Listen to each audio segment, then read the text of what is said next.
सामने धर्म छोटा दिखाई पड़ने लगता है। कहते हैं कि भगवान अनेकों अनेक रूप में अवतार लेते हैं, ब्राह्मणों की, गौ की, पृथ्वी की रक्षा के लिए, संतों की रक्षा के लिए।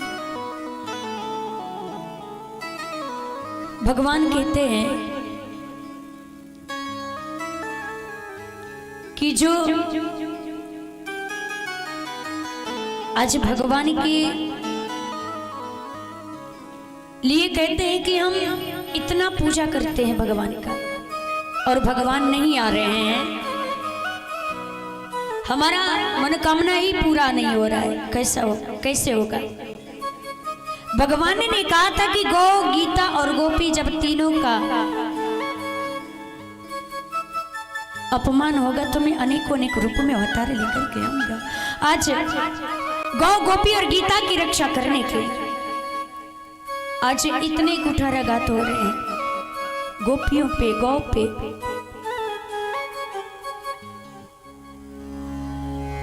गौ हत्या बंद नहीं हो रहा है, गाय काट करके मांस भक्षण कर जा रहे हैं लोग। कोई शुद्धता नहीं, कोई पवित्रता नहीं। बेटियों पे कुठाराघात, बेटियों का विवाह करके ससुराल भेज दिया जाता है दहेज के लिए, जिंदा जला देते हैं, मार देते हैं। गीता का झूठा कसम खाने लगते हैं। भगवान आज देख करके इतने दुखी हैं, कहते हैं कि देखिए भगवान गोपाल गाय के पीछे भागते हैं और हम लोग गोपाल के पीछे भागते हैं। भगवान इतने दुखी हैं, भला कैसे आएंगे हमारे ठाकुर? आजकल हर घर में देखिए, अक्सर शहरों में गाय का सेवा कोई नहीं करता है, गाय कोई पालना नहीं चाहता है, सब कुत्ता पालते हैं आज के जमाने में। है मनियो के हुआ कुत्ता पाले वाला तने हटवा उठावल जाता के भाई कुत्ता जकरे घर में होगा। कुत्ता पालने वाले व्यक्ति,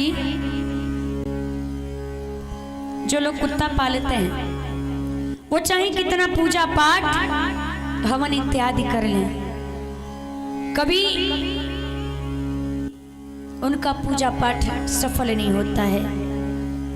देवता पूजा स्वीकार नहीं करते हैं जो लोग कुत्ता पालते हैं। और जो कुत्ता पालते हैं अपने पितरों को जल देते हैं, अपने पूर्वजों को जल देते हैं, वो जल ग्रहण नहीं करते हैं। क्यों? कुत्ता पालते हैं। इसलिए कुत्ता पालना नहीं चाहिए।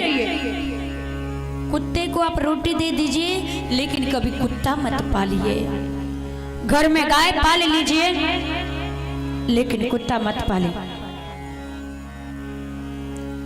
कुत्ता पालने से बहुत नुकसान है। लेकिन आजकल फैशन में लोग गाय को नहीं, गाय को सेवा करेंगे, करना पड़ेगा। अरे गाय का दूध, मूत्र, दही, घी सब पूजा में लगता है। गाय जिस घर में गोबर करती है वो घर शुद्ध हो जाता है, लक्ष्मी का वास होता है। लेकिन कोई गाय नहीं पालता है। और कुत्ते को अपने बिस्तर पे सुलाएंगे, अपने बिस्तर पे रखेंगे, नहलाएंगे, गाड़ियों में घुमाएंगे, है? ऐसा फैशन चल गया है। यदि आप हिंदू हैं तो आप गाय पालिए, कुत्ता पालने में कुछ नहीं है।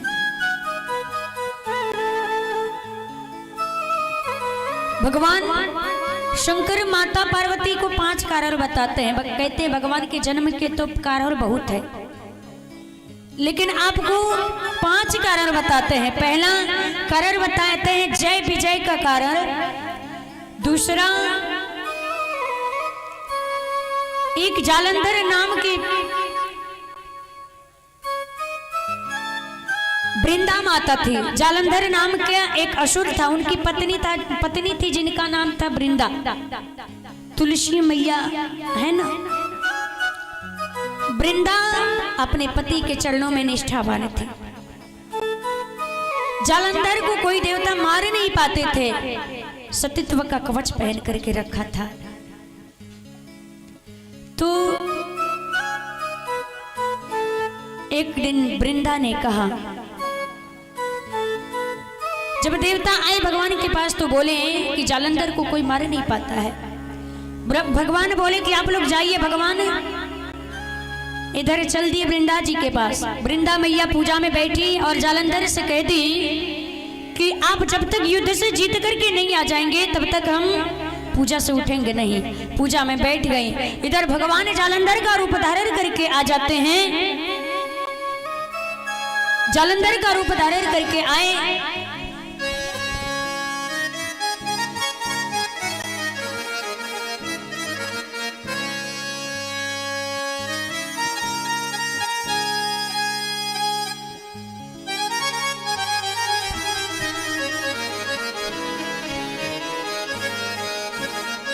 बोली राघवेंद्र सरकार की जय हो। तो वृंदा मैया के सामने भगवान तुरंत जालंधर का रूप धारण करके आए और जैसे वृंदा मैया ने देखा कि मेरे पति आ गए, पूजा से तुरंत उठी और जैसे पूजा छोड़ करके उठी उसी समय जालंधर का कटा हुआ सिर माता वृंदा के सामने आ गया, गिरा। वृंदा ने भगवान से कहा, अरे मेरे पति का सिर यहाँ आप कौन हो? भगवान अपने असली रूप में आ गए। वृंदा महारानी ने कहा कि अरे भगवान होकर के चलते हो जाओ। उसी समय श्राप करके पत्थर की बनाती वृंदा महारानी।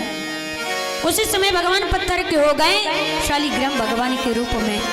तो दूसरा जन्म ये हुआ भगवान के जन्म का कारण। तीसरा, नारद जी विश्वमोहिनी के चक्कर में भगवान को श्राप दिए थे तो भगवान को मनुष्य रूप धारण करके आना पड़ा। आपने अभी नारद मुह महाराज जी के मुखार बिंदु से सुने हैं। तो तीसरा, नारद जी विश्वमोहिनी के चक्कर में पड़ करके श्राप दिए थे, इसके कारण भगवान को मनुष्य रूप धारण करके आना पड़ा। चौथा कारण, मनुष्य रूपा 23,000 वर्ष तक नैमिषारण्य में तपस्या की और भगवान से वरदान मांगे कि आप ही की तरफ पुत्र चाहिए। तो भगवान ने कहा कि मैं अपने जैसा पुत्र कहां से ला करके दूंगा। जिस समय अयोध्या के राजा और रानी आप दोनों बनेंगे त्रेता में, उस समय में आपके घर स्वयं पुत्र बन के आऊंगा। इसलिए ये भगवान का चौथा कारण है अवतार लेने का। पांचवा कारण, प्रताप भानु राजा का। प्रताप भानु राजा कपट मुनि के कुसंगत में पड़ करके ब्राह्मणों को भोजन में मांस परसवा दिया। तो कुपित होकर के श्राप दिए कि जाओ तुम असुर वाला काम करते हैं। तो वही प्रताप भानु को श्राप मिला तो वो रावण बना, छोटा भाई अरिमर्दन कुंभकर्ण बना और उनका जो मंत्री था वो धर्मरुचि बना। वो रावण धर्मरुचि नाम का था। वो रावण का सौतेला भाई विभीषण बन गया। अब रावण दोनों भाइयों को लेकर के चला गया, तपस्या किया, कठोर तपस्या किए, ब्रह्मा जी प्रकट हो गए। अब रावण ने कहा कि वानर मनुष्य जाति दुई मारे, मनुष्य और वानर छोड़ करके मुझे दूसरा कोई नहीं मारे। ब्रह्मा जी ने तथास्तु कर दिया। अब कुंभकर्ण वरदान मांगा कि मैं 6 महीना जगूं और 1 ही दिन सोऊं। ब्रह्मा जी ने सोचा कि अगर ये 6 महीना जग जाएगा तो सारी सृष्टि खा जाएगा। सरस्वती मैया को बुलाई, सरस्वती मैया जाकर जिह्वा पर विराज गई तो उसने तुरंत कह दिया कि मैं 1 दिन जगूं और 6 महीना सोऊं। ब्रह्मा जी ने तथास्तु किया। विभीषण जी ने भगवान के चरणों में अनुराग मांगा। तीनों भाई वरदान पाकर के बड़े प्रसन्न भय। मैं दानव ने अपनी पुत्री मंदोदरी का विवाह रावण से कर लाया। दोनों भाइयों का विवाह पाताल जाकर के कर लाया। अब सारे लंका नगरी को अपनी राजधानी बना लिया रावण। इधर मैदानों ने कहा कि कुबेर भंडारी पर धाबा बोल करके पुष्पक विमाने छीन कर के लाइए, सारे लंका नगरी को राजधानी बना दीजिए।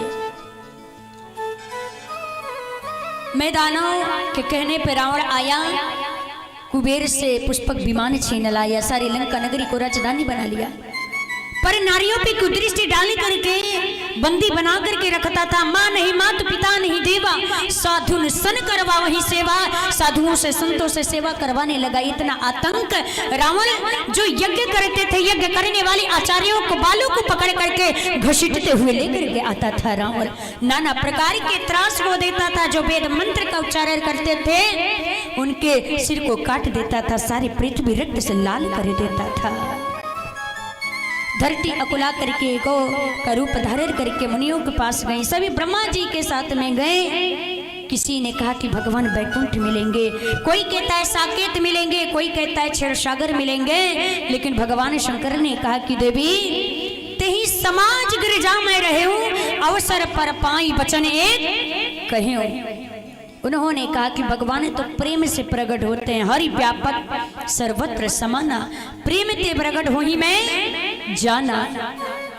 तो सभी लोग मिलकर के स्तुति करेंगे, आइए भगवान प्रेम से प्रकट होंगे।